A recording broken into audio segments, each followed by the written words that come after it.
తొక్కిసలాట కేసులో అల్లు అర్జున్ విచారణ అయితే ముగిసినట్లు తెలుస్తూ ఉంది. చిక్కడపల్లి పోలీస్ స్టేషన్లో ఈరోజు మంగళవారం అల్లు అర్జున్ అయితే పోలీసులు విచారణకు పిలిచిన విషయం మీ అందరికీ తెలిసిందే. అయితే దాదాపు 3 నుంచి 3.5 గంటల వరకు ఈ విచారణ చాలా వాడివేడిగా సాగినట్లు తెలుస్తూ ఉంది. మొత్తంగా ఒక 18 ప్రశ్నలు అయితే అల్లు అర్జున్కి పోలీసులు సంధించినట్లుగా ఇక్కడ మనకి సమాచారం అంతా ఉంది. వరుస ప్రశ్నలతో ఒక రకంగా అల్లు అర్జున్ అయితే పోలీసులు ఉక్కిరి బిక్కిరి చేసినట్టు తెలుస్తూ ఉంది. అయితే వాటికి సమాధానాలు గతంలో ఏదైతే ప్రెస్ మీట్ పెట్టి తాను చెప్పారో దాదాపు అవే సమాధానాలను ఇక్కడ కూడా అల్లు అర్జున్ రిపీట్ చేసినట్లుగా మనకు తెలుస్తూ ఉంది. సమాచారం అంతా ఉంది. అయితే అల్లు అర్జున్ అదే కొన్ని ప్రశ్నలకు అయితే పోలీసులు సంతృప్తికరంగా లేరన్నట్టు కూడా మనకు తెలుస్తూ ఉంది. అయితే మరోసారి విచారణకు అవసరమైతే పిలుస్తాం, అప్పుడు కూడా తప్పకుండా హాజరు కావాల్సి వస్తుందని పోలీసులు ఇప్పటికే అల్లు అర్జున్ అయితే చెప్పడం జరిగింది. అయితే విచారణకు తాను పూర్తిగా సహకరిస్తానని కూడా అల్లు అర్జున్ పోలీసులకు తెలియజేయడం జరిగింది. అయితే తాజాగా ఈ కేసులోనే మరో వ్యక్తిని కూడా పోలీసులు అరెస్ట్ చేసినట్లు తెలుస్తూ ఉంది. అతను ఎవరంటే యాంటోనీ అతని పేరు. అయితే అల్లు అర్జున్ వ్యక్తిగత బౌన్సర్లు ఎవరైతే ఉన్నారో దాదాపు ఆ రోజు ఈ నెల 4వ తారీఖున పుష్ప 2 ప్రీమియర్ చూసేందుకు అల్లు అర్జున్ ఆర్టీసీ క్రాస్ రోడ్లోని సంధ్య 70mm థియేటర్కి వెళ్ళిన విషయం ఎందుకు తెలిసిందే. ఆ సమయంలో అల్లు అర్జున్కి రక్షణగా వచ్చిన ఒక దాదాపు 40 నుంచి 50 మంది బౌన్సర్లకి ఇన్ఛార్జిగా వ్యవహరించిన ఈ యాంటోనీ అనే వ్యక్తిని అయితే పోలీసులు అయితే అదుపులోకి తీసుకున్నారు.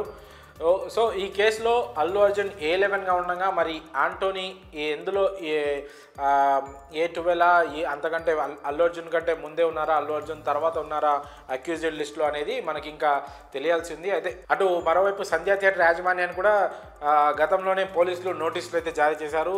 తమ వివరణ కావాలి, 10 రోజుల్లోపు వివరణ ఇవ్వకపోతే థియేటర్ని సీజ్ చేసే అవకాశం ఉన్నట్లు కూడా పోలీసులు తెలపడం జరిగింది. సరే, మరి ఈ కేసులో అల్లు అర్జున్ విచారణ ముగిసిన వెంటనే ఈ యాంటోనీ అనే వ్యక్తిని అదుపులోకి తీసుకున్నట్లు పోలీసులు తెలపడం అనేది కాస్త దానికి ఏదైనా లింక్ ఉందా అనే క్రమంలో కూడా చర్చ జరుగుతూ ఉంది. మరి చూడాలి ఈ అల్లు అర్జున్ విచారణ తర్వాత పోలీసులు ఎలాంటి స్టేట్మెంట్ను అంటే ఎలాంటి రిపోర్టును హైకోర్టుకి సబ్మిట్ చేస్తారు, బెయిల్ రద్దు కోసం ప్రయత్నిస్తారా లేదా కేసు ప్రొసీజర్స్లో భాగంగానే అల్లు అర్జున్ స్టేట్మెంట్ని వాగ్మూలాన్ని తీసుకున్నారా లేదా దీన్ని బెయిల్ రద్దు కోసం ఈ స్టేట్మెంట్ని వాడుకునే అవకాశం ఉందా అనేది చూడాలి. మరి ఏమవుతుందో.